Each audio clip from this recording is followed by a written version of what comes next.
샬롬, 2022년 1월 19일 수요일입니다. 기도하겠습니다. 주님, 오늘도 첫 시간을 주님께 나와 말씀으로 열게 하심을 감사합니다. 주님, 오늘 하루 예수 그리스도를 세상에 보여주는 하루가 되게 하옵소서. 만약 그리스도를 보여주지 못한다면 그 상황을 바꾸어 세상에 그리스도를 보여줄 수 있는지 생각하게 하옵소서. 오늘 하루 주님의 은총으로 예수님을 닮아가게 하옵소서. 예수님의 이름으로 기도드립니다. 아멘. 오늘의 말씀은 창세기 7장입니다. 여호와께서 노아에게 이르시되 너와 네 온 집은 방주로 들어가라. 이 세대에서 내가 내 앞에 의로움을 내가 보았음이니라. 너는 모든 정결한 짐승은 암수 7씩 부정한 것은 암수 2씩을 네게로 데려오며 공중의 새도 암수 7씩을 데려와 그 씨를 온 지면에 유전하게 하라. 지금부터 7일이면 내가 40주야를 땅에 비를 내려 내가 지은 모든 생물을 지면에서 쓸어버리리라. 노아가 여호와께서 자기에게 명하신 대로 다 준행하였더라. 홍수가 땅에 있을 때에 노아가 600세라. 노아는 아들들과 아내와 며느리들과 함께 홍수를 피하여 방주에 들어갔고 정결한 짐승과 부정한 짐승과 새와 땅에 기는 모든 것은 하나님이 노아에게 명하신 대로 암수 둘씩 노아에게 나와 방주로 들어갔으며 7일 후에 홍수가 땅에 덮이니 노아가 600세 되던 해 둘째 달 곧 그달 11의 날이라. 그날에 큰 기품의 샘들이 터지며 하늘의 창문들이 열려 40주야를 비가 땅에 쏟아졌더라. 곧 그날에 노아와 그의 아들 셈, 함, 야벳과 노아의 아내와 세 며느리가 다 방주로 들어갔고 그들과 모든 들짐승이 그 종류대로 모든 가축이 그 종류대로 땅에 기는 모든 것이 그 종류대로 모든 새가 그 종류대로 무릇 생명의 기운이 있는 육체가 둘씩 노아에게 나와 방주로 들어갔으니 들어간 것들은 모든 것의 암수라. 하나님이 그에게 명하신 대로 들어가매 여호와께서 그를 들여보내고 문을 닫으시니라. 홍수가 땅에 40일 동안 계속된지라. 물이 많아져 방주가 땅에서 떠올랐고 물이 더 많아져 땅에 넘침에 방주가 물 위에 떠 다녔으며 물이 땅에 더욱 넘침에 천하의 높은 산이 다 잠겼더니 물이 불어서 15규빗이나 오르니 산들이 잠긴지라. 땅 위에 움직이는 생물이 다 죽었으니 곧 새와 가축과 들짐승과 땅에 기는 모든 것과 모든 사람이라. 육지에 있어 그 코에 생명의 기운의 숨이 있는 것은 다 죽었더라. 지면의 모든 생물을 쓸어버리시니 곧 사람과 가축과 기는 것과 공중의 새까지라.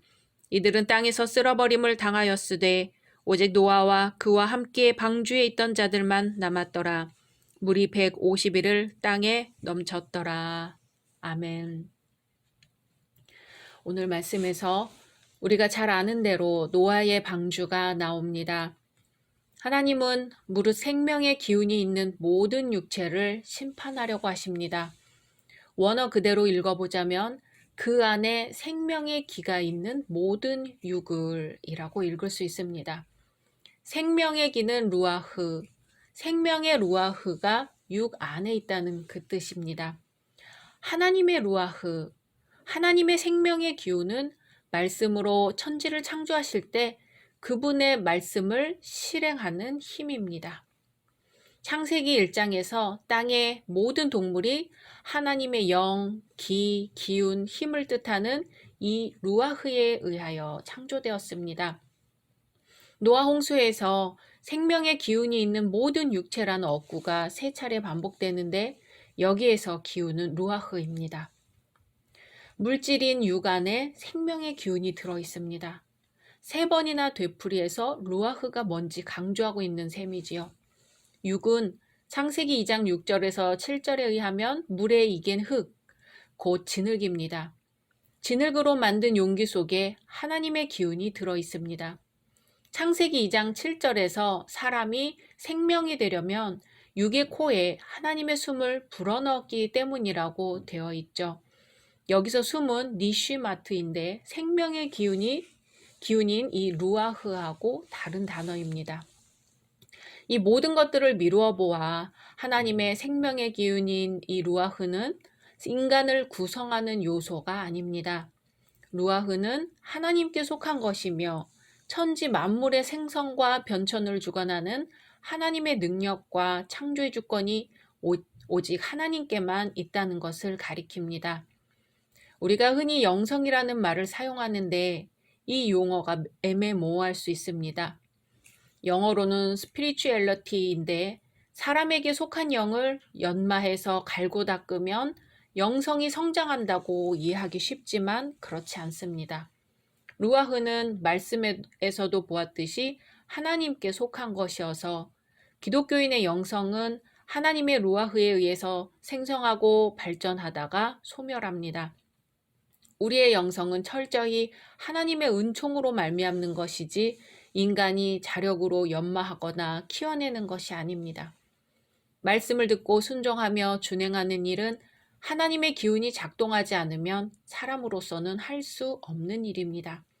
그러므로 모든 일은 하나님의 사역이고 거기에 인간의 공로는 조금도 없습니다. 이제 하나님은 땅에 홍수를 보내어 하늘 아래에 있는 모든 육을 멸절하려고 하십니다. 하나님의 생명의 기운인 루아흐를 담고 있는 육은 하나님과 소통하는 통로로 너샤마를 쉽니다. 인간이 쉬는 이 숨은 하나님과 교통하는 통로가 되지요. 하지만 선악을 알게 하는 나무의 열매를 따먹고 사람의 숨은 하나님의 루아흐와 작용하는 방식이 달라집니다. 사람이 자기만을 위해 사는 존재로 전락하자 하나님과 소통하지 못하는 존재가 된 것이지요. 이제 노아는 하나님의 말씀에 순종하여 방주를 짓습니다. 그리고 다시 한번 주님의 말씀 따라 방주로 들어갑니다. 7장 1절입니다. 여호와께서 노아에게 이르시되 너와 내 온 집은 방주로 들어가라. 이 세대에서 내가 내 앞에 의로움을 내가 보았음이니라. 아멘. 모든 정결한 짐승은 암수 7씩, 부정한 것은 암수 2씩, 공중의 새도 암수 7씩 데려오라고 말씀하십니다. 7장 4절입니다. 지금부터 7일이면 내가 40주야를 땅에 비를 내려 내가 지은 모든 생물을 지면에서 쓸어버리리라. 아멘. 비가 오려면 이래를 더 기다려야 한다는 말입니다. 천지 창조가 7일 걸렸다면 이제 천지 파괴를 위해 7일을 기다려야 합니다.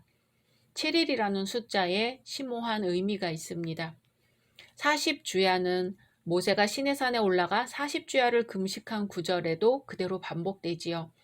40이란 숫자는 자주 반복되는데 이스라엘의 광야 유랑의 기간도 40년이었고 엘리야가 로뎀나무에서 일어나 광야를 걸어 하나님의 산에 당도한 기간도 40주야였습니다.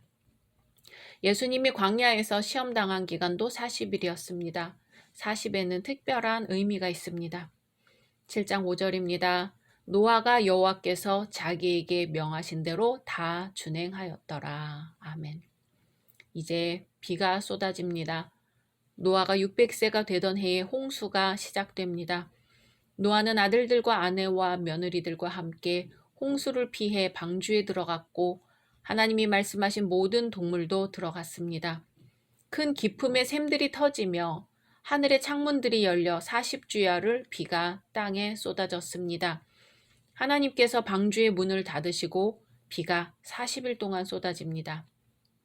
물이 불어서 15규빗이나 오르니 산들이 잠깁니다. 땅 위에 움직이는 생물이 다 죽었으니 곧 새와 가축과 들짐승과 땅에 기는 모든 것과 모든 사람이 다 죽습니다. 7장 22절입니다. 육지에 있어 그 코에 생명의 기운의 숨이 있는 것은 다 죽었더라. 아멘. 물이 150일을 땅에 넘쳤습니다. 무려 반년 남짓 온 땅이 물에 잠겨 있습니다. 사하라 사막에 비행기 한 대가 불시착했어요. 비행기에 타고 있던 4명의 승무원들은 앞으로 해야 할 일을 서로 의논했습니다. 그들은 비행기를 중심으로 각각 4방향으로 가본 후 저녁에 다시 비행기로 돌아오기로 결정했어요. 하지만 그들은 비행기를 버리고 떠날 수가 없었어요. 비행기 곁에 있어야 쉽게 구조될 것만 같았기 때문이죠. 그래서 며칠을 비행기 옆에서 기다렸지만 아무도 구조하러 오지 않았습니다. 결국 그들은 비행기에서 떠나기로 하고 미련을 두지 않기 위해서 비행기를 불태우고 한 방향으로 걸어갔습니다. 낮에는 태양과 싸우고 밤에는 추위와 싸워가며 계속 한 방향으로 걸어갔어요. 그래서 결국 사람 사는 동네에 도착해 구조를 받을 수 있었습니다. 만일 이 4사람이 비행기에 대한 미련을 끝까지 버리지 못했더라면 영영 구조받지 못했을지도 모릅니다. 그들은 비행기에 대한 미련을 온전히 버렸기 때문에 구조될 수 있었던 것이지요. 노아는 하나님으로부터 방주에 들어가라는 명령을 받습니다. 아직 심판의 징조가 보이지 않는데도 불구하고 하나님께서 명령하셨기 때문에 말씀에 순종하여 자신의 삶의 터전과 모든 것들을 버리고 방주에 들어갑니다. 이것은 쉽게 내릴 결단은 결코 아닙니다. 하지만 노아는 이 세상에 대한 미련을 온전히 버리고 가족들을 이끌고 방주로 들어가 구원을 받습니다. 하나님의 자녀들 중에도 돈이나 권력, 지위에 대한 미련을 버리지 못한 채 그것의 정신을 빼앗기고 있는 사람이 적지 않습니다. 좀 더 편안히 살고 싶은 욕심 때문에 혹은 애써 모은 돈이 아까워 온전한 11조를 바치기 싫어하거나 헌금을 내는데 인색하기도 합니다. 또 우리는 집사라는 직분보다 권사의 직분이 높고 권사보다는 장로라는 직분이 더 높은 것으로 여기는 경우가 있습니다.